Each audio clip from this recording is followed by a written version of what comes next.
Este es el segundo video que estamos trabajando con el tema de matrimonios cristianos que están en una crisis matrimonial. Es supremamente importante que te veas la primera parte porque estoy seguro que el problema radica es allí, en nuestra intimidad con Dios. Como también estoy seguro que la única solución a este problema empieza cuando arreglamos el problema espiritual con Dios. Esta segunda parte es para que analicemos los versículos que encontramos en la Biblia que nos dan una guía en qué hacer en estos casos. Cómo orar cuando mi esposo, que conoce al Señor, que ha sido cristiano, que está en el servicio, es un pastor, se ha desviado del camino de la verdad y se ha entregado a los caminos de Satanás. ¿Qué podemos hacer ahí? De todas maneras, te reitero que si la primera parte de este video no te la has visto y has empezado a trabajar en solucionar esos problemas, hasta que tú no logres estar alineado con la voluntad del Señor, te hayas arrepentido de todo lo que estás haciendo incorrecto y no logres esa intimidad diaria que Dios necesita,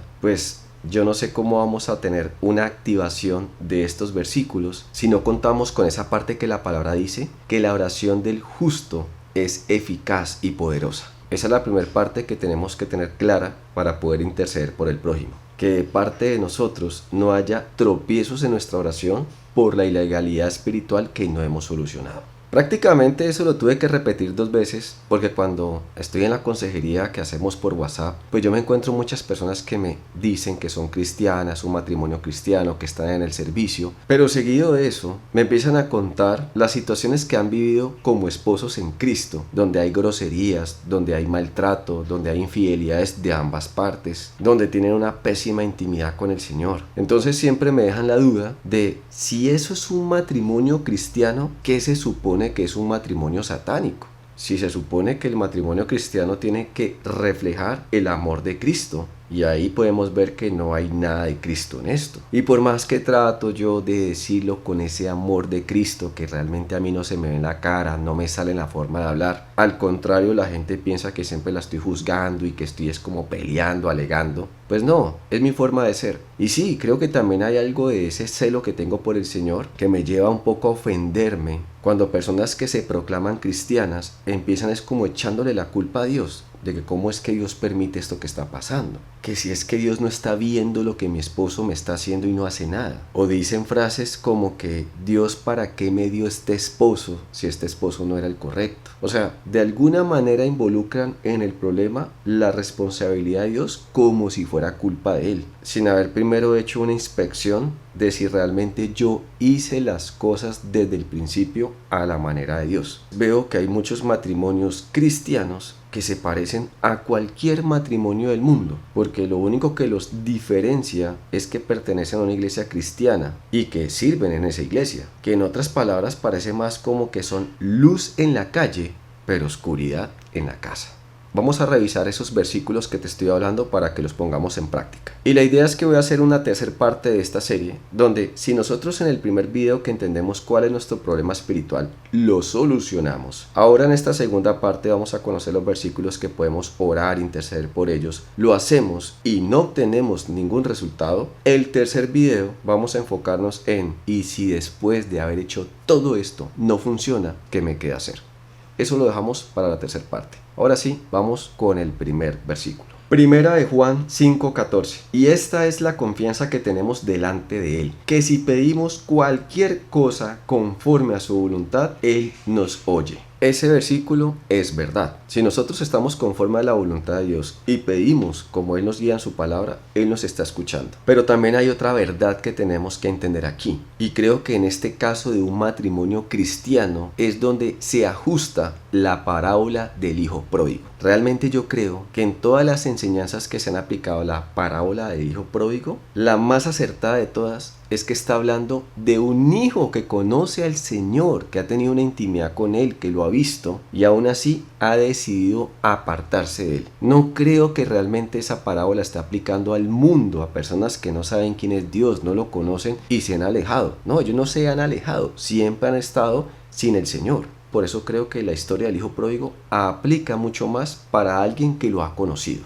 podemos ver que por mucho que nosotros oremos por ese proceso de ese hermano para que se arrepienta, pues es un hermano que ha escogido ir en un camino diferente o contrario al de Dios. Y nuestra fe se puede guardar en lo mismo que el Padre hizo, que fue esperar. Porque todos sabemos que ese camino que ha elegido el pródigo termina en desgracia, en tristezas, tribulaciones. De ese camino podemos tener la total seguridad que no hay prosperidad. Obviamente al principio, como todos los pecados, en este día cuando yo lo cometo, yo lo disfruto, no veo ninguna consecuencia, porque siempre las consecuencias vienen en el futuro. Y lo mismo está pasando con este pródigo o este hermano o este esposo que se ha entregado al pecado y hoy lo está disfrutando y sigue en esa trayectoria. Creo yo que organizando nuestra parte, que es estar primero nosotros donde Dios nos necesita, teniendo las oraciones correctas, cuando ese esposo llegue a ese momento donde se le acaba esa felicidad, se encuentra en la miseria que él mismo se metió, van a venir recuerdos poderosos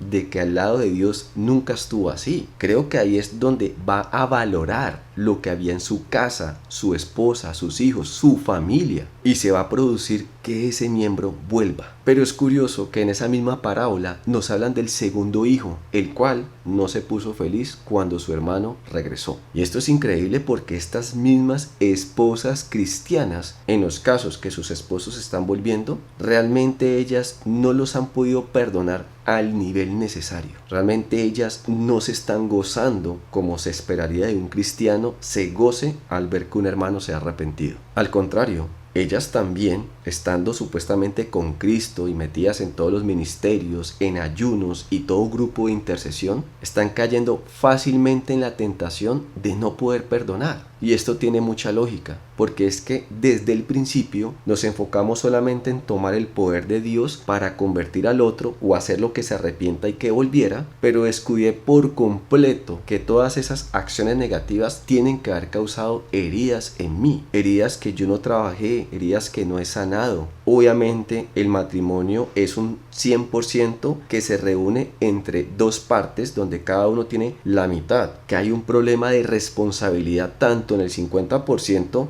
del que quiere salvar el matrimonio como lo hubo en el que lo está destruyendo. O sea, realmente el problema está en ambas partes y no podemos empezar solucionando el problema del hijo pródigo que se fue.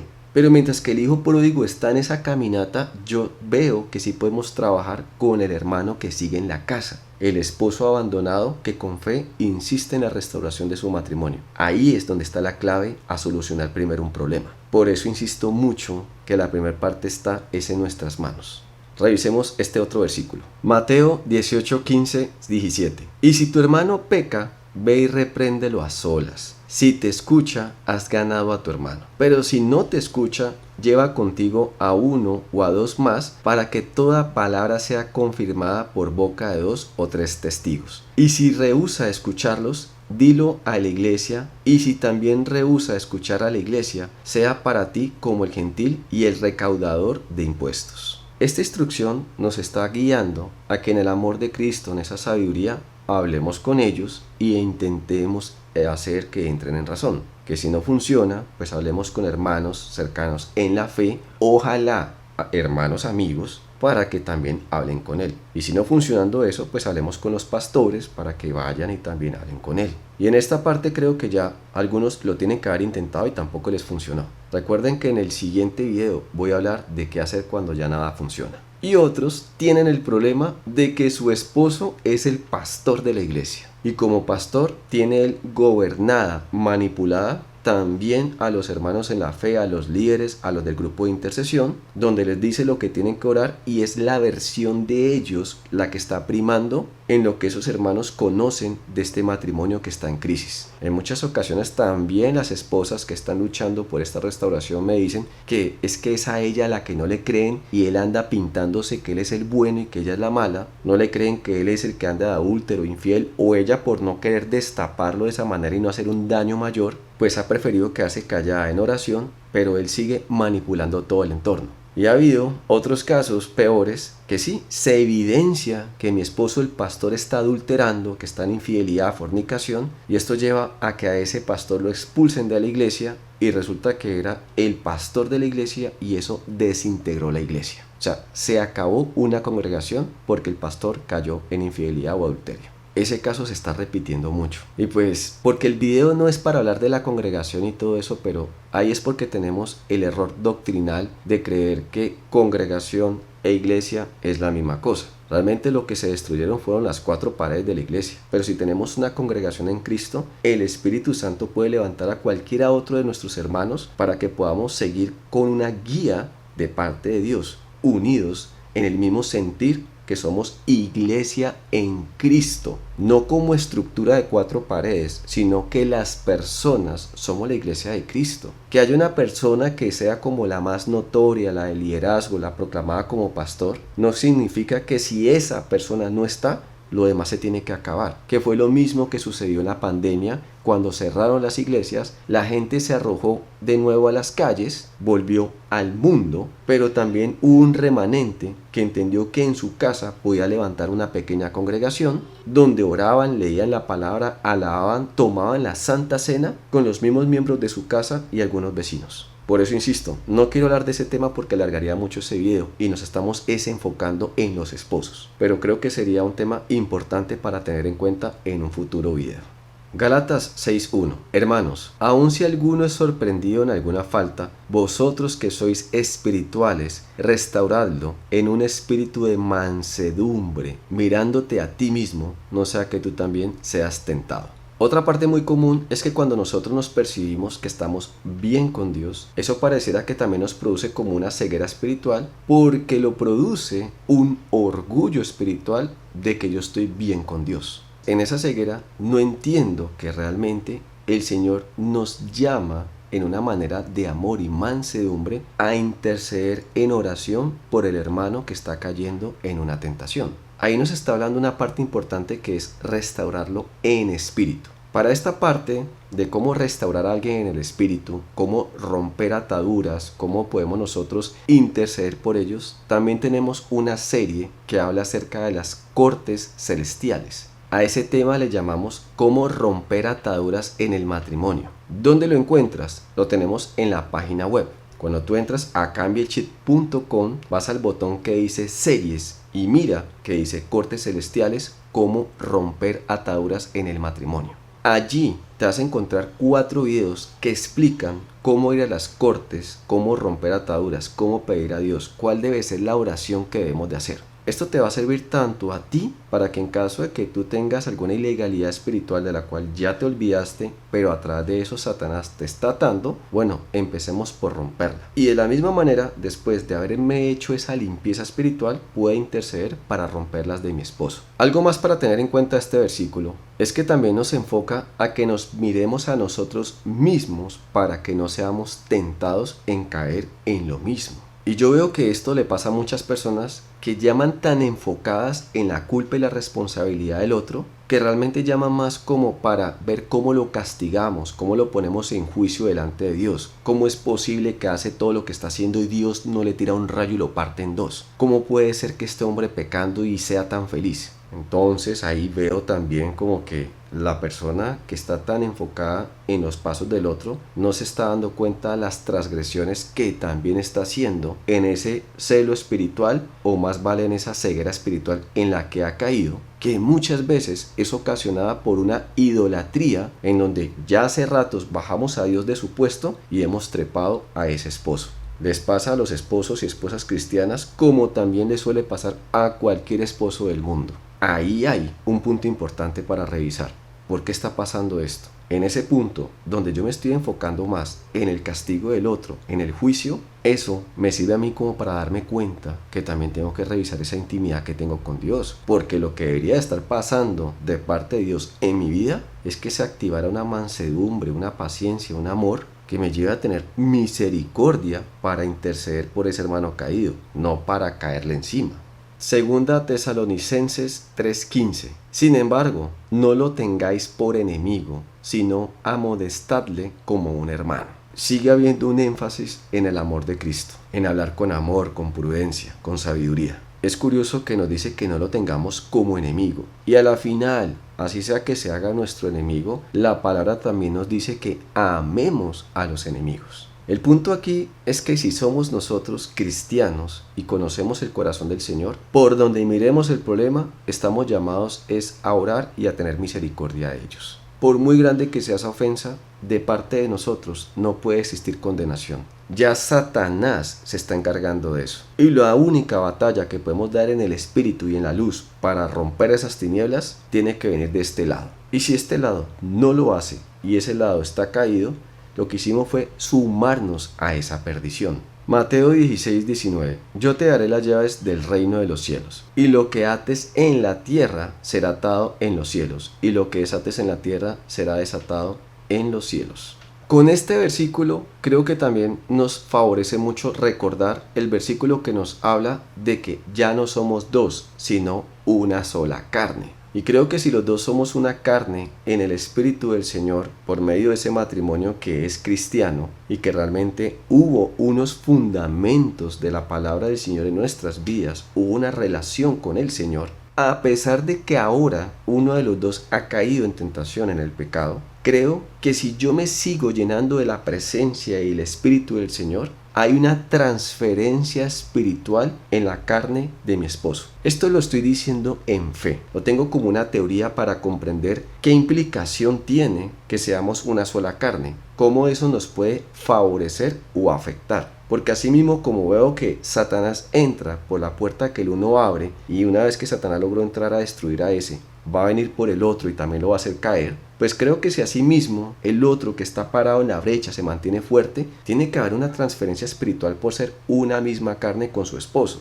Y ahí es donde me baso para pensar que la batalla más grande se lidia no es como directamente sobre él, sino sobre mí mismo, para que yo no sea parte de lo que Satanás puede usar contra él. Yo no me vaya a convertir en el tropiezo por medio de oraciones equivocadas, por medio de juicios, atándolo aquí en la tierra cuando se lo cuento a todo mundo en vez de ponerme a orar. Cuando sigo yo como en esa insistencia de que si soy cristiano, sé lo que tengo que hacer, tengo un Dios que me está escuchando, quiero intentar buscar oídos humanos, consejeros, otros pastores, otros hermanos de otras iglesias, me andan metiendo en todos los grupos de WhatsApp o de Facebook para pedir intercesión por mi esposo, como si desconociera que ya con una sola oración Dios la escuchó. Pero en esa carnalidad pienso que si reúno una cantidad de gente para que intercedamos en una sola voz, o convencemos a Dios o convencemos a ese de que vuelva. Y no nos damos cuenta que cada vez que contamos el problema es más posible que la otra persona quede ofendida y en vez de sumar una boca orando, tengamos una nueva boca juzgando, lo cual va a atarlo aquí en la tierra y lo va a atar en el cielo.